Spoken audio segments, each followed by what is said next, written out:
What if the most profound growth happens not when you're surrounded by supporters, but when you're completely alone? And what if that solitude holds the secret to becoming unbreakable? There are seasons in life when you feel like you're navigating through dense fog with no compass. No companions, no cheers, no witnesses. You continue moving forward, honoring your commitment to yourself, yet the external world remains eerily quiet. No one acknowledges your silent battles. No one recognizes the mountains you've climbed. And sometimes you wonder, does any of this matter if no one sees it? But it's precisely in this isolation that a different kind of resilience begins to form, one that doesn't require external validation to exist. Carl Jung observed that every rebirth begins with dissolution. When you have no one to lean on, it's not an ending. It's your soul preparing to enter a new phase where you become your own source of power.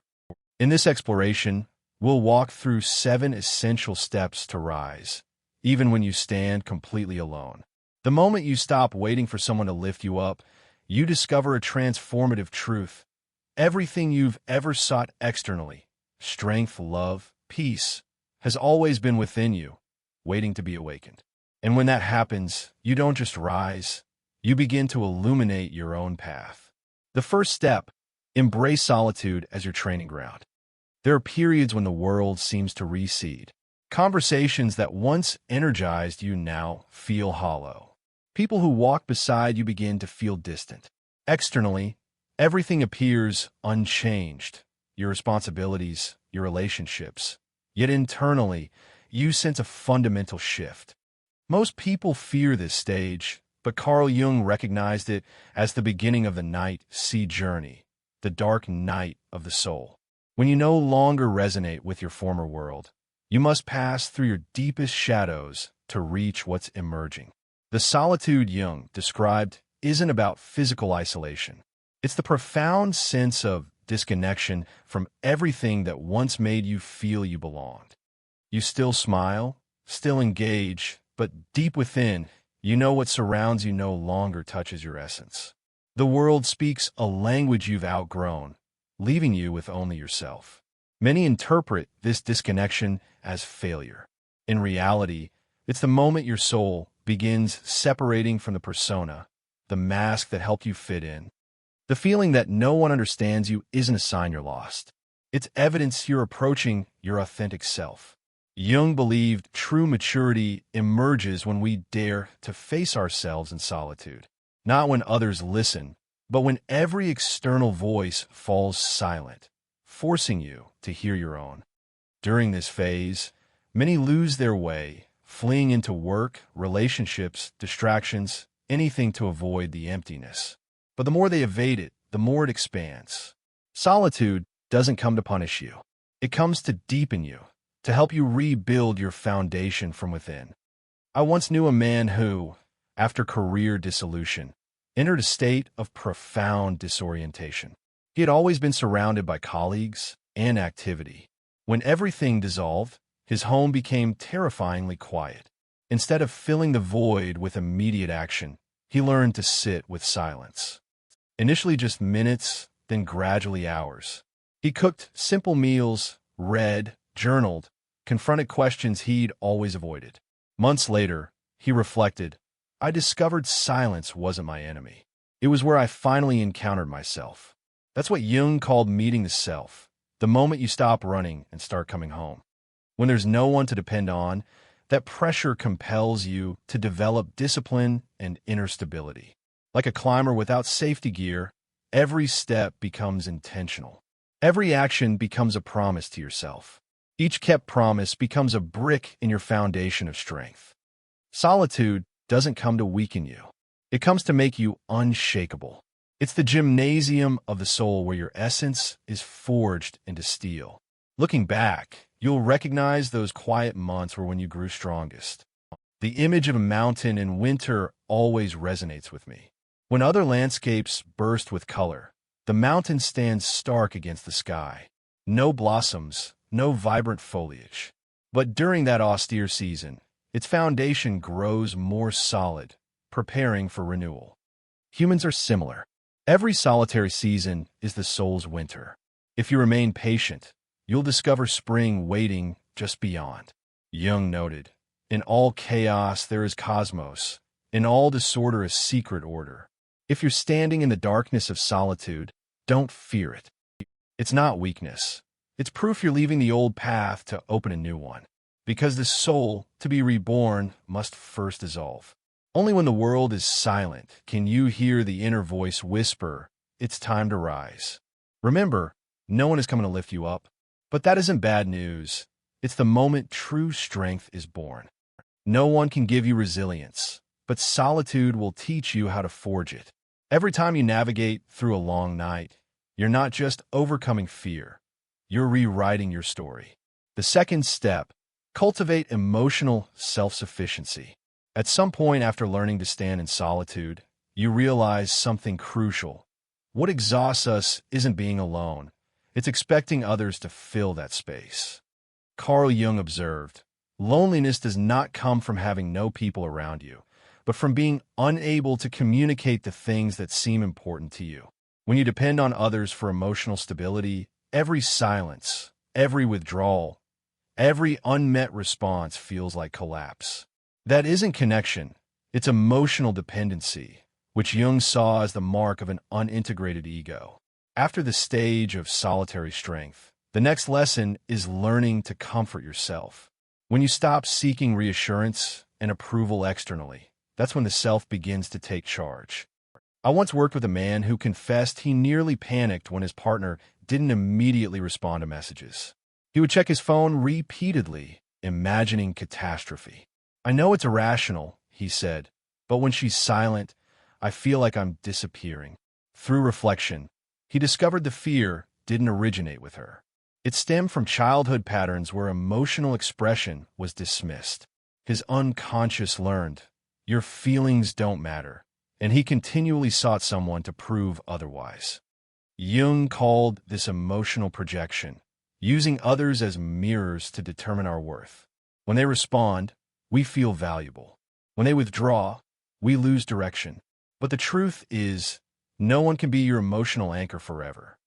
The more you depend on others for stability, the more you lose the capacity to regulate yourself. Self-soothing doesn't mean emotional coldness or disconnection. It means becoming the one who attends to your own feelings. When anxiety arises, instead of immediately seeking external calming, you stay present, place a hand on your heart, and whisper, "I'm still here." That simple act begins emotional independence, a key stage of individuation where you stop merging with the collective and become an autonomous self. A person who knows how to comfort themselves doesn't require constant responses to feel valuable. They don't need instant replies or compliments to continue. They can sit quietly in a park enjoying their own company, feeling complete in that moment. That isn't isolation, it's the highest form of freedom. Freedom from the need for external validation. Jung suggested that all forms of dependency are the shadow of love. We call it attachment, but it's truly fear of abandonment.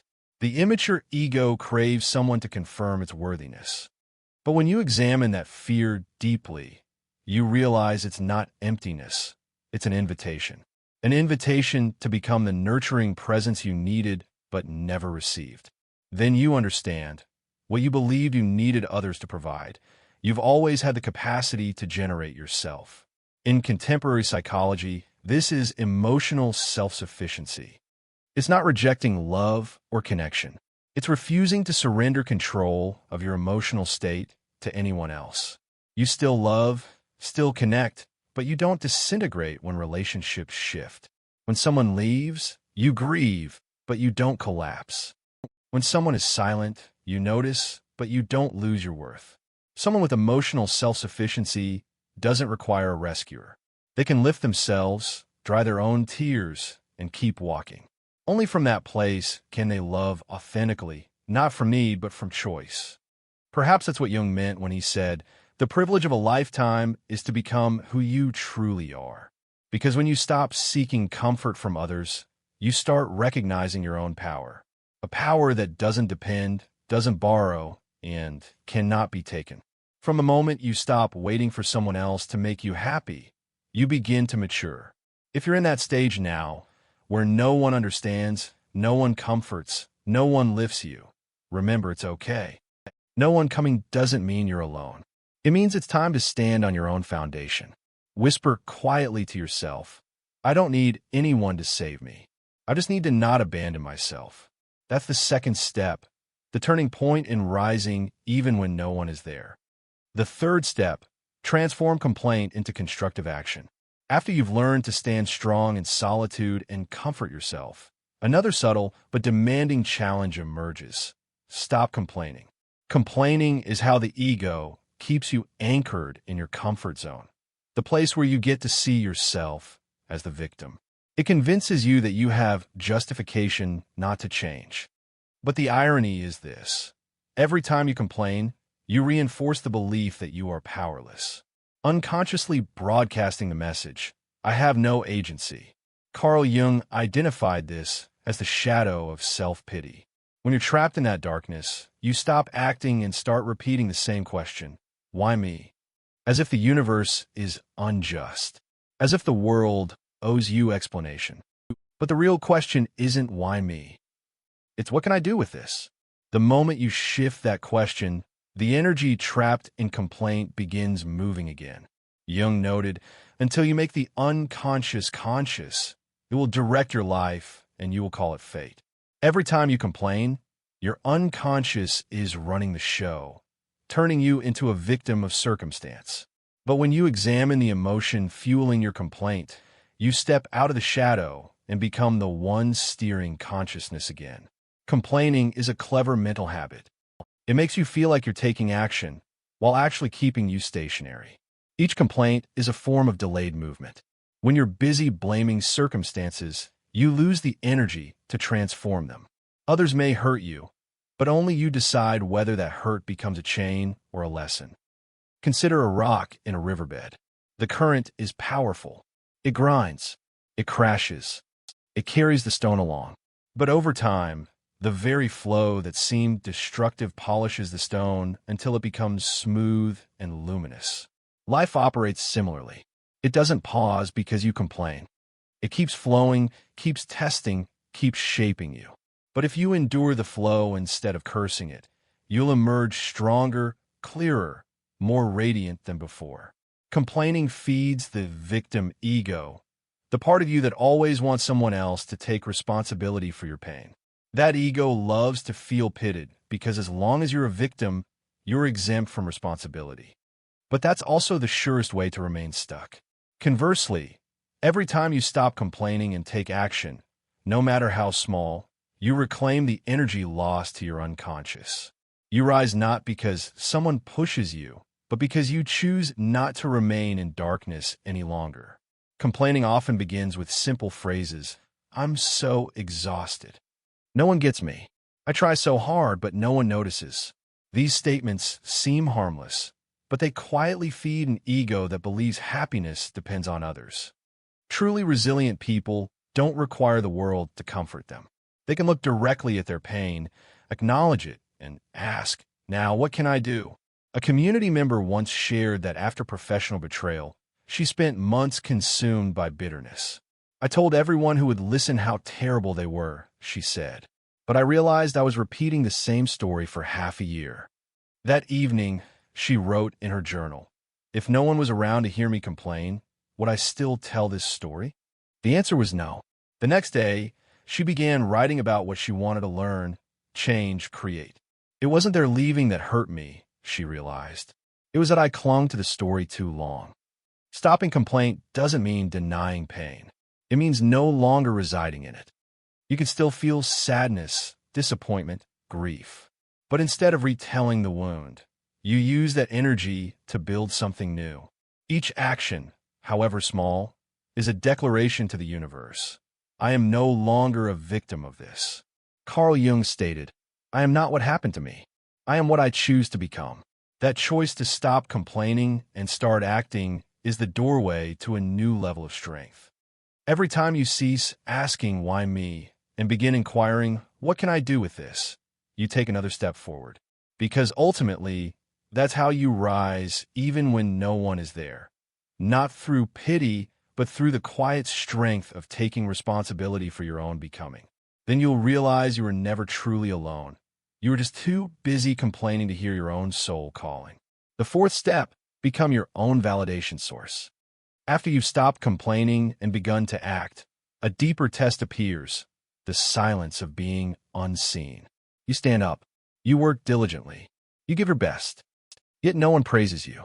No one acknowledges you. No one seems to notice.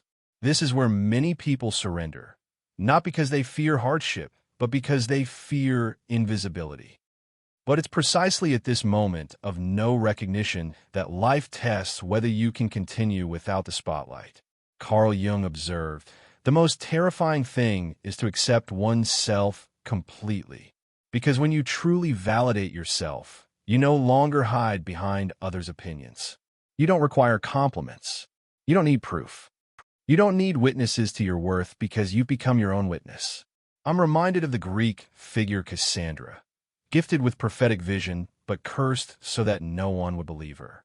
She saw truths, foresaw disasters before they unfolded. But everyone turned away, calling her insane. Yet even in isolation, Cassandra didn't fall silent. She kept speaking, remained loyal to what she perceived, even when no one listened. On a deeper level, her story metaphors every resilient soul. Those who continue honoring their truth in silence, even when the world refuses to see them. Sometimes being believed isn't as crucial as staying true to yourself. Similarly, in contemporary life, many give their all only to encounter silence. I once spoke with a woman who, after years of dedication, was often the last person leaving her workplace. Yet when recognition came, her supervisor praised someone else. I felt invisible, she confessed. One day, she decided to stop working to be seen and start working to see herself. Every time she completed a project, she documented what she'd done well, rewarded herself with a quiet evening, a special tea, meaningful reading. I realized external validation lasts moments, she said, but self-recognition endures. That's the shift from dependent ego to self, the mature center of consciousness. In Jungian psychology, those who live from the self act not for praise, but because it's an expression of who they are. They don't require an audience to know their worth. Because their value doesn't originate from applause, it emanates from inner truth frequency. External validation, ultimately, is just reflection. Those who haven't seen their own light will perpetually chase it in others' eyes. But those who've seen it within carry it wherever they go. They no longer need others to believe, because their belief has become their foundation. Jung noted, knowing your own darkness is the best method for dealing with the darknesses of other people. When you dare to look inside, to see both your vulnerability and your strength, you no longer need the world to prove anything to you. You're no longer controlled by the fear of not being enough, because now you are enough simply because you know it. Self-validation isn't arrogance. It's the deepest form of self-respect. It's knowing you're still evolving, still imperfect. Yet you hold yourself with both hands, light and shadow alike. Those who can validate themselves don't deny their flaws. They see them as evidence of becoming. Mistakes don't diminish their worth. They make their journey more authentic. Consider how diamonds form. Carbon crystallizes only under